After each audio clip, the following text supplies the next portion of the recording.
Hello जी, नमस्कार। Welcome to अपना mathematics. Today's topic is equality of complex number. ठीक है ना। सो इक्वालिटी ऑफ कॉम्प्लेक्स नंबर में जैसा कि नाम ही है, कॉम्प्लेक्स नंबर को इक्वालिटी मतलब दो कॉम्प्लेक्स इक्वल कैसे होते हैं, है ना। तो ऑब्वियस सी बात है, इक्वालिटी के लिए अपने को दो कॉम्प्लेक्स नंबर चाहिए। ठीक है ना। तो हम लोग एक कहते हैं टू कॉम्प्लेक्स नंबर, है ना।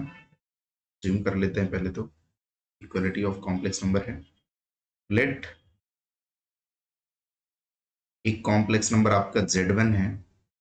Z1 को हम लोग बोल देते हैं a plus iota b, and second complex number आपका Z2 है c प्लस आयोटा d। ठीक है ना।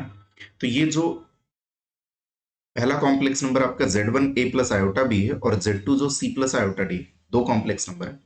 तो इन दोनों कॉम्प्लेक्स नंबर को हम इक्वल कब बोलेंगे, है ना। Z1 and Z2 are said to be equal. Z1 and Z2 are said to be equal if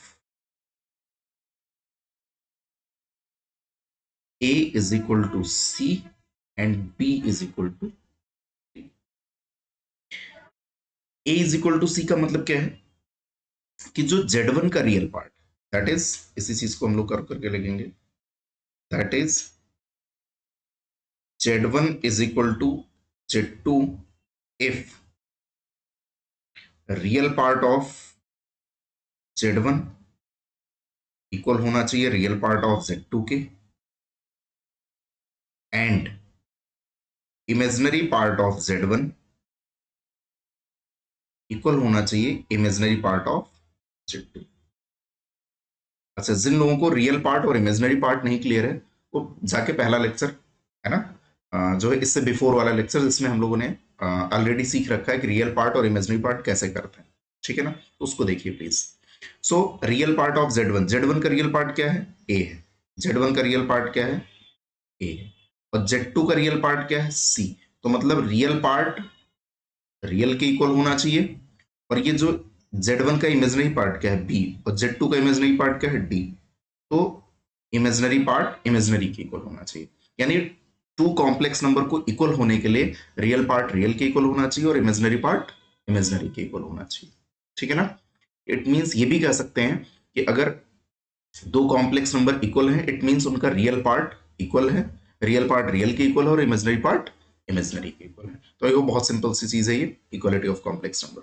ठीक है। तो ये कॉन्सेप्ट सीख लिया हमने कि two complex number are said to be equal if real part of first complex number is equal to real part of second complex number, and real imaginary part of first complex number will also be equal to imaginary part of second complex number। मतलब real real के equal होगा और imaginary imaginary के equal होगा। चलिए next इसी पे question देखते हैं, इस पर बेस्ड कुछ एग्जांपल्स क्वेश्चंस हैं। क्वेश्चन क्या कह रहा है, if 4x plus iota 3x minus y is equal to 12 minus 10 iota, है ना। तो कह रहा है एक्स और वाई रियल नंबर्स हैं, तो इनका सॉल्यूशन बताइए। तो ऑब्वियस सी बात है, देखिए ये भी क्या है, एक कॉम्प्लेक्स नंबर है, और ये भी क्या है, एक कॉम्प्लेक्स नंबर है। ठीक है ना। सॉरी, मैंने लाइनिंग थोड़ा सा कर दी है। ये भी एक कॉम्प्लेक्स नंबर है ना। ये कॉम्प्लेक्स नंबर क्या लिखा है, 4x plus iota 3x minus Y, और ये है 12 माइनस 10 आयोटा। ठीक है ना। अब देखिए मैंने क्या कहा था कि आपको ये दोनों रियल नंबर इक्वल है, इसका मतलब रियल पार्ट रियल के इक्वल होगा और इमेजिनरी पार्ट इमेजिनरी के इक्वल होगा। तो रियल रियल के इक्वल होगा, लेकिन पहले इसको स्टैंडर्ड फॉर्मेट में तो करें। तो देखो ये भी ये स्टैंडर्ड फॉर्म में है, देखो बीच में प्लस है, बट ये स्टैंडर्ड फॉर्म में नहीं है। तो इसको स्टैंडर्ड फॉर्म में कैसे लिखेंगे, बीच में प्लस लगाएंगे और इसको क्या लिख देंगे, -10 इंटू आयोटा, और इधर ये एज इट इज रहेगा 4x plus iota 3x minus Y. अब देखिए ये दोनों कॉम्प्लेक्स नंबर इक्वल है ना, और अब ये इक्वल है, तो इट मींस क्या, रियल पार्ट 4x, इधर का रियल पार्ट कितना है 12, यानी 4x इक्वल होगा 12 के, एंड इसका इमेजिनरी पार्ट क्या है 3x माइनस वाई, और इसका इमेजिनरी पार्ट क्या है -10। तो इसका imaginary part 3x minus Y और इसका इमेजिनरी पार्ट -10, दोनों इक्वल होंगे। क्लियर है ना? दिस इंप्लाइज x की वैल्यू यहां से कितना आ जाएगी, कट करेंगे तो 4 3 जा 12, और यहां से x की वैल्यू जब इसमें 3 रखेंगे तो 9 हो जाएगा। 9 minus y is equal to -10, है ना? तो आपका ये कितना हो जाएगा,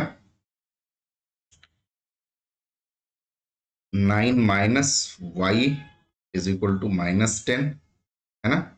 सो दिस इज सिंपली आपका 9 इधर आ जाएगा, -19 हो जाएगा, तो y की वैल्यू पॉजिटिव 19 आ जाएगी। आई होप x और y की वैल्यू आपकी फाइंड आउट होगी।